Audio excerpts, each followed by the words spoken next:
तर शिवाजीराव गर्जे आणि राजेश विटेकर यांनी उमेदवारी अर्ज भरलाय। अजितदादांच्या उपस्थितीत दोघांनी देखील अर्ज भरल्याचं कळतंय। विधान परिषदेसाठी गर्जे आणि विटेकर यांना उमेदवारी देण्यात आली आहे। अजित पवार यांच्या उपस्थितीत दोघांनीही अर्ज भरलाय।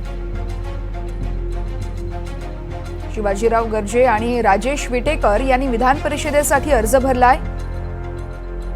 अजितदादांच्या उपस्थितीत दोघांनीही अर्ज भरल्याचं कळतंय। विधान परिषदेसाठी गर्जे आणि विटेकर यांना उमेदवारी देण्यात आली आहे। अजित पवार गटाकडून या दोघांना देखील उमेदवारी देण्यात आली। अजित पवार यांच्या उपस्थितीत दोघांनीही अर्ज भरलाय। तर पंकजा मुंडे आणि अजित पवार यांची यावेळेस भेट झाल्याचं कळतंय। धनंजय मुंडे देखील या ठिकाणी उपस्थित होते। शिवाजीराव गर्जे आणि राजेश विटेकर यांनी मात्र आता अर्ज भरल्याचं समजतंय। अजित पवार यांच्या उपस्थितीत दोघांनीही अर्ज भरलाय। विधान परिषदेसाठी गर्जे आणि विटेकर यांना उमेदवारी देण्यात आली आहे। या संदर्भात अधिक माहिती जाणून घेऊयात। आमच्या प्रतिनिधी जुई जाधव आपल्या सोबत आहेत। जुई, अजित पवार गटाकडून शिवाजीराव गर्जे आणि राजेश विटेकर यांनी अर्ज भरल्याचं कळतंय।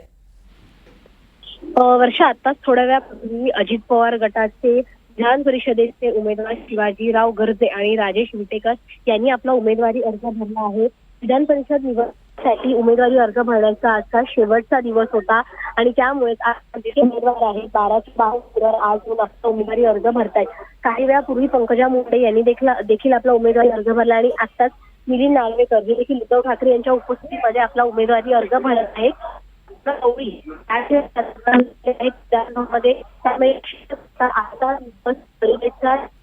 भरण्यासाठी